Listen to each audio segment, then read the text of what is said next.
사랑하는 샘물 성도 여러분, 오늘 이 아침에도 여러분과 함께 말씀을 통하여 만나게 됨을 진심으로 감사드립니다. 우리 다 같이 샘물의 기도를 하나님께 올려드리겠습니다. 마음 모아 샘물의 기도를 하나님께 드리겠습니다. 먼저 우리의 믿음을 고백합니다. 보라, 내가 새 일을 행하리니 이제 나타낼 것이라. 아멘. 어김없이 우리에게 새해를 허락하신 하나님의 은혜 감사드립니다.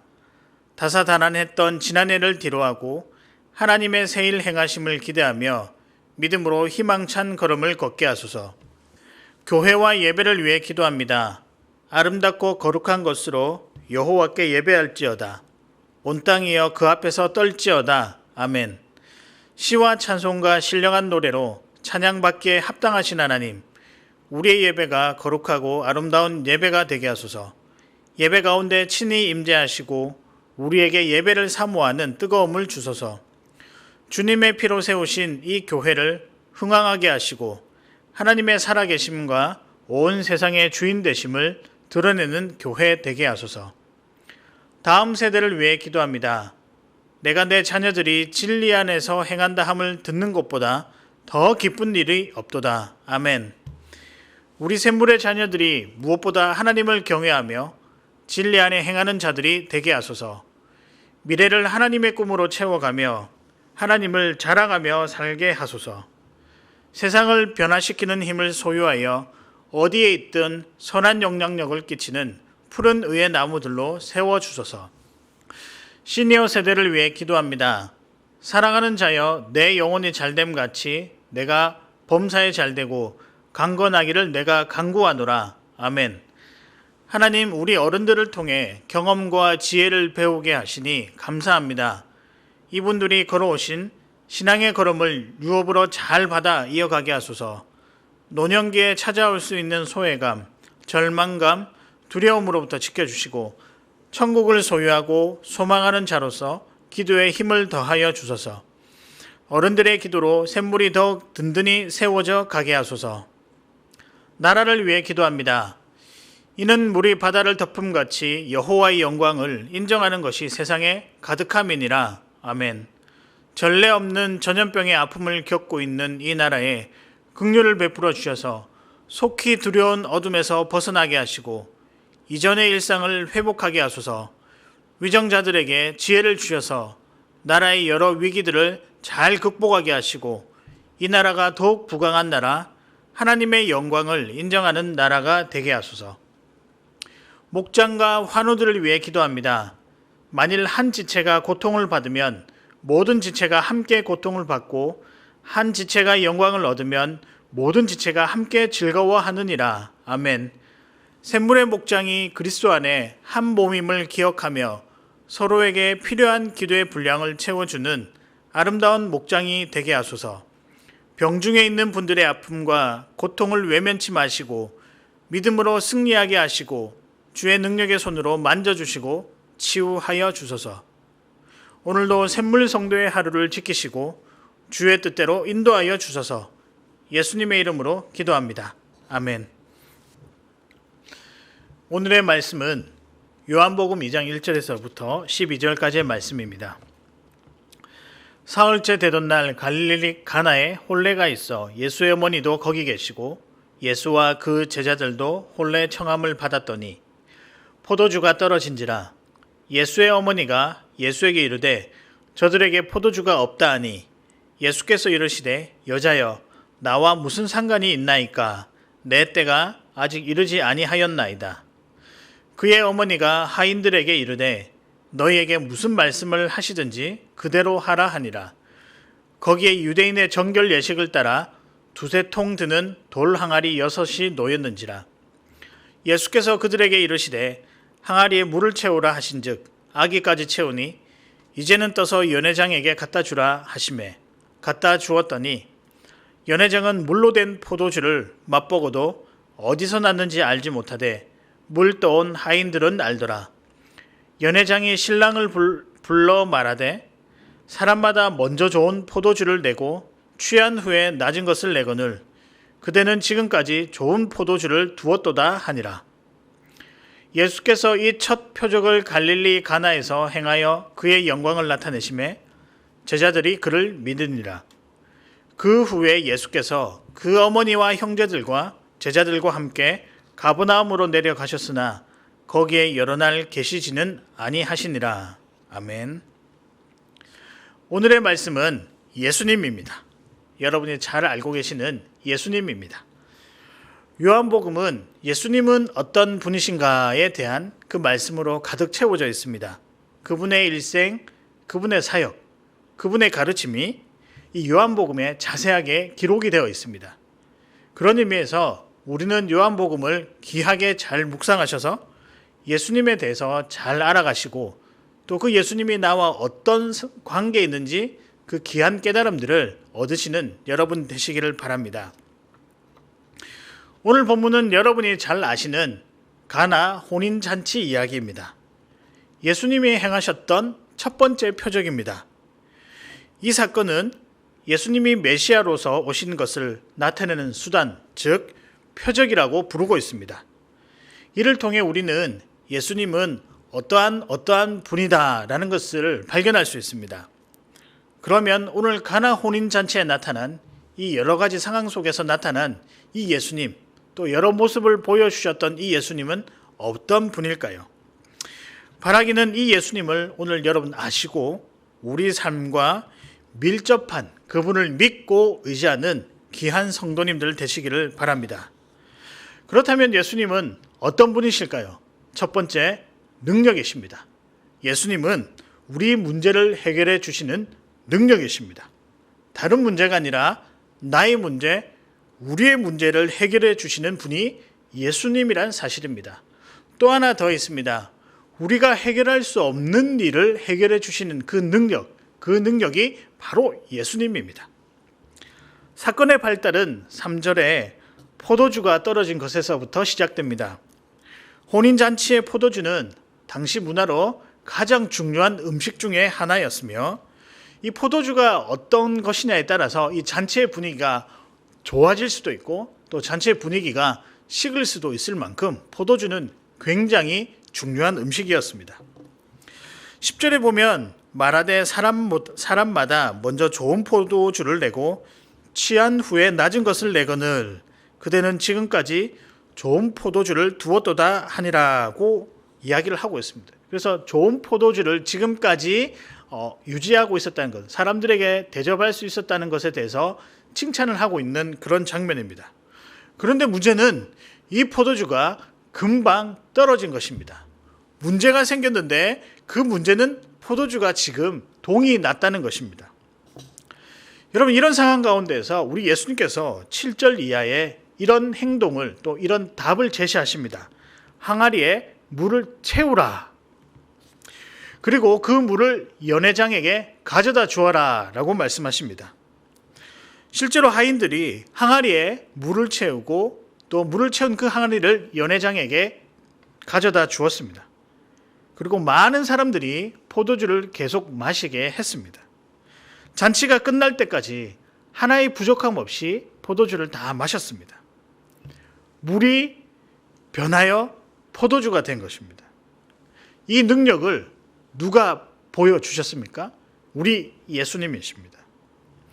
예수님의 예수님은 능력의 주님이라고 말씀드릴 수 있습니다.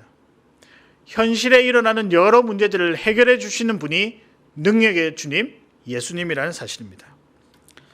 사실 연회장에게 있어서 가장 큰 문제는 포도주가 동이 난 것입니다. 더 이상의 손님들에게 포도주를 드릴 수 없다는 것은 그에게 있어서는 굉장히 큰 문제였습니다. 이 문제를 어떻게든 해결을 해야 합니다. 그런데 이 문제를 누가 해결해 주셨는가? 우리 주님께서 해결해 주신 것입니다. 사실 주님께서 직접 나셔서 가지고 해결해 주시지 않아도 되는 문제입니다. 연애를 준비한 자가 처음부터 끝까지 책임을 지는 것이 맞습니다. 그러나 주변에 일어나는 여러 일들 중 오늘 이 포도주가 떨어진 이 모든 일들을 포함해서 우리 주변에 일어나는 일들 중에 우리 스스로가 해결할 수 없는 일들이 너무 많다는 것입니다. 당장에 오늘 본문을 보아도 연회장이 포도주가 떨어진 것을 자기의 힘으로 해결할 능력이 전혀 없다는 것을 우리는 알고 있습니다. 아무리 애를 써도 해결이 안 되는 그런 상황들이 우리 주변에 많이 널려 있습니다. 그러나 우리는 해결하지 못해도 우리 주님은 이 모든 일을 해결해 주시는 분이십니다. 그래서 포도주가 물이 변하여 포도주가 된 이 능력은 오직 예수님만이 하실 수 있는 그런 일입니다. 아무도 해결할 수 없는 문제를 우리 주님께서 해결해 주신 것입니다. 제 아무리 많은 지식이 있어도 아무리 많은 경험이 있다 하더라도 해결할 수 없는 일, 우리 주님께서는 그것을 아시고 그 문제를 나셔서 해결해 주십니다. 그런 의미에서 주님은 능력이다 라고 말씀드릴 수 있습니다. 제가 기억나는 집사님 한 분이 계신데요. 아주 오래전에 단기 봉사를 가기 전 건강에 대해서 강의를 해 주셨던 그런 집사님이셨습니다. 그분께서 이 건강에 대한 강의를 하면서 저희들에게 던진 첫 번째 질문이, 여러분 큰 수술을 앞두고 기도하십니까? 어떻게 하십니까? 라고 물어보셨습니다. 모두들 당연한 듯이 네, 저희가 큰 수술을 앞두고 또 기도해야겠지요. 기도합니다. 라고 대답했습니다. 그 다음에 우리 두 번째 질문을 던지셨는데요. 여러분 감기 걸리면 기도하시는 분 손 한번 들어보실까요? 근데 아무도 손을 안 드는 것이었습니다. 감기 걸리면 여러분 바로 병원에 가지 않습니까? 너무 가볍게 여긴 것입니다. 이 집사님께서 이렇게 이야기하신 것입니다. 여러분 감기 걸리면 기도부터 하나요? 아니요. 병원부터 가지 않습니까? 그런데 중요한 것은 감기 걸려도 기도해야 한다는 것입니다. 감기를 낫게 하는 것이 의사의 손길이 아니라 주님께서 주신 능력을 가진 그 의사, 즉 그 의사에게 능력을 주신 주님께서 고치신다라고 그분께서 말씀하셨습니다. 되게 인상적이었습니다. 그러면서 그분께서 이렇게 마무리를 짓는 것이었습니다. 우리 주님은 능력의 주님이십니다. 맞습니다. 삶의 세세한 곳에서 우리는 주님의 능력이 많이 펼쳐지는 것을 경험하게 됩니다. 또 이 주님의 능력을 맛봐야 하고 의지해야 되는 것입니다. 왜냐하면 우리가 그 능력의 주님으로부터 우리의 삶을 이어갈 수 있도록 그렇게 부름을 받았기 때문입니다. 여러분 오직 능력이 주님께 있습니다. 그래서 우리가 오늘 이 시간에 여러분과 나눠야 될 한 가지 첫 번째 대지는 능력의 주님, 능력은 주님이시다라는 사실입니다.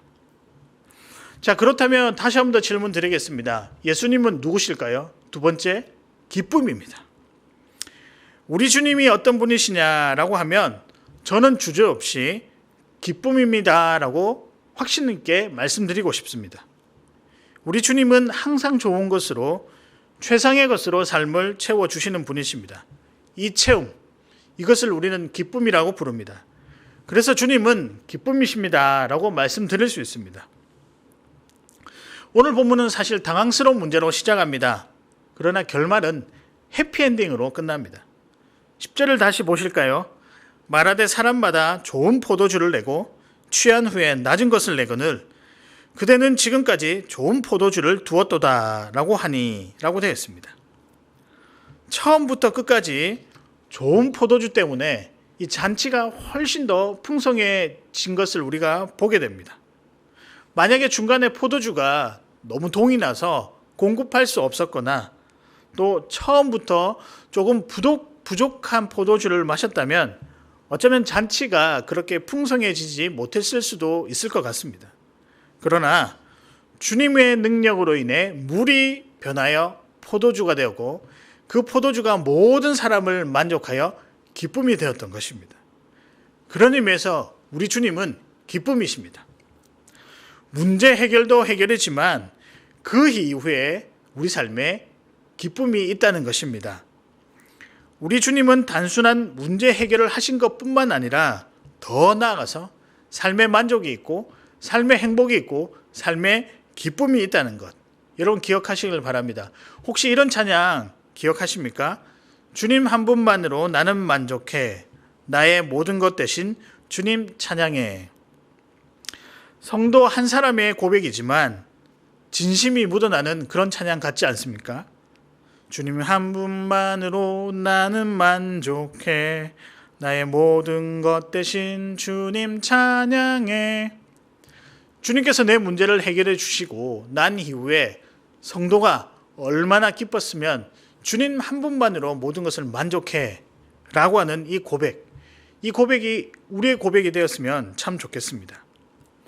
우리 주님께서 삶에 함께 하시고 어려운 문제를 이겨나가게 하시니 그 해결된 것만으로도 너무나도 감사한데, 더 나아가서 지금 내가 이 모든 현실을 누리고 있구나라고 하는 기쁨이 또한 우리에게 밀려옵니다.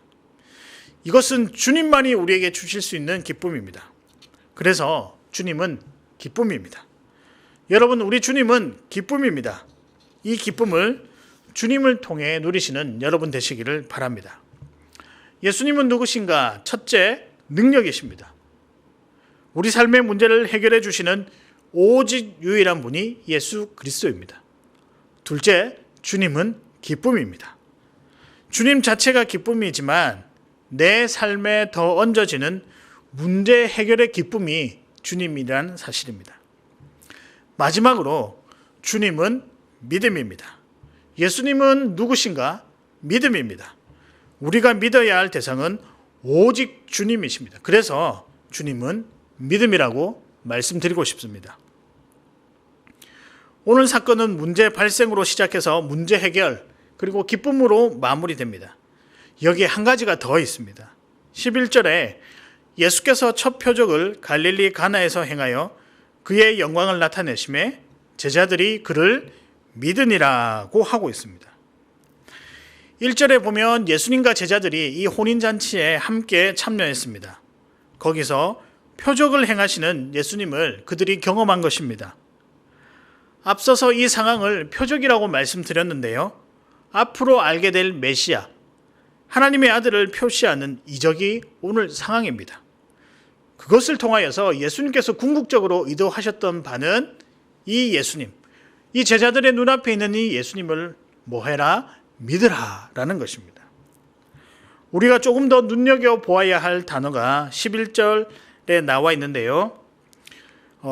11절에 보면 예수께서 이 첫 표적을 갈릴리 가나에서 행하여 그의 영광을 나타내심에 제자들이 그를 믿으니라. 그의 영광을 나타내심에라고 이야기하고 있습니다. 즉 예수님의 모든 행동이 영광을 드러낸다고 할 수 있는데요. 이 영광은 요한복음 전체를 관통하고 있는 예수님은 누구신가? 이 메시아라는 사실을 보여주는 그런 단어입니다. 즉 구원자라는 것입니다.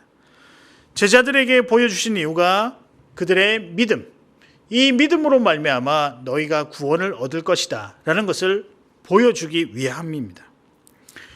우리 주님은 우리를 구원해 주시는 분이십니다. 그분의 능력, 그분 때문에 얻어지는 기쁨은 우리의 구원과 관련이 있습니다. 또 가장 큰 능력과 기쁨은 구원이라는 사실, 구원 때문에 얻어지는 능력과 기쁨, 이것이 우리 안에 있기를 바라는 하나님의 마음, 그래서 우리 주님을 믿음이라고 고백을 한 것입니다. 이 구원은 주님을 믿음으로 얻어지는 것입니다. 주님을 믿는 것이 우리의 가장 큰 영광이요 가장 큰 기쁨이라는 사실입니다. 선교지 이야기를 조금 드리려고 합니다. 선교지를 제가 갈 때마다 어려운 상황 속에서 주님을 믿으며 사는 자들이 참 대단하다라는 사실을 매번 느끼게 됩니다. 제가 태국에 갔을 때도 만났던 분인데요. 이분은 미얀마 사람입니다. 핍박을 피해 다른 나라로 와서 지금 정착해서 살고 있습니다. 원래 자기 집을 놔두고 이 자리로 온다는 것은 그렇게 좋은 상황이 아니라는 것을 우리가 유추해 볼 수 있습니다.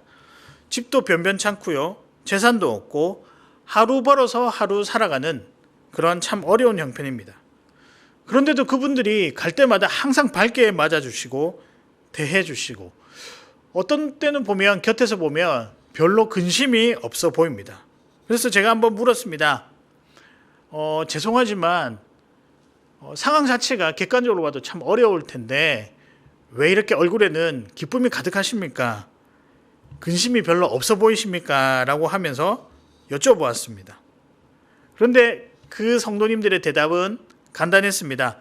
믿음 때문입니다. 다른 것을 믿는 것이 아니라 예수님을 믿는 믿음 때문에 그래도 지금 살만합니다 라고 말씀하는 것이었습니다.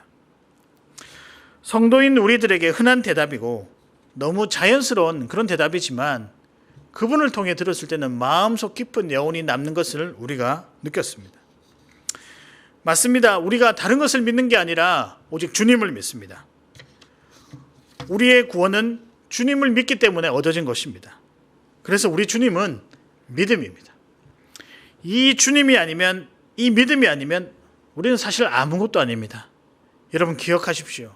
이 주님 때문에 우리가 구원받았고, 이 주님 때문에 우리가 기쁨의 삶을 살고 있고, 이 주님 때문에 우리 주변에 해결되지 않는 문제가 하나도 없다라는 사실입니다.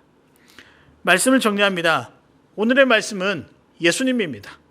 여러분이 잘 알고 계시는 예수님입니다. 이 예수님은 누구실까요? 첫째, 능력이십니다. 내 삶과 밀접하신 분, 문제를 해결해 주시는 유일한 분이십니다. 둘째, 기쁨입니다. 우리 주님은 기쁨입니다. 주님으로 인해 우리 삶이 기쁨이 흘러 넘친다는 것입니다. 마지막은 주님은 믿음이라는 사실입니다. 우리가 믿어야 할 유일한 분, 그래서 우리 주님을 믿음이라고 부를 수 있습니다. 주님으로 인해 믿음이 생겨나며 믿음이 자라나며 믿음으로 구원에 이를 수 있다는 것입니다. 여러분, 주님을 아는 것은 우리 신앙의 기초이자 우리 삶의 첫 걸음이라고 할 수 있습니다. 주님을 아는 것과 그렇지 않은 것은 큰 차이가 있습니다. 주님을 아는 순간, 믿는 순간 문제가 해결이 되며 삶의 기쁨이 있습니다. 올해 시작한 지가 얼마 되지 않았습니다. 여전히 코로나로 우리의 삶은 힘든 상황 가운데 있습니다. 이럴 때는 가장 기본으로 돌아가는 것이 가장 정확한 답이 아닌가라고 생각을 해봅니다.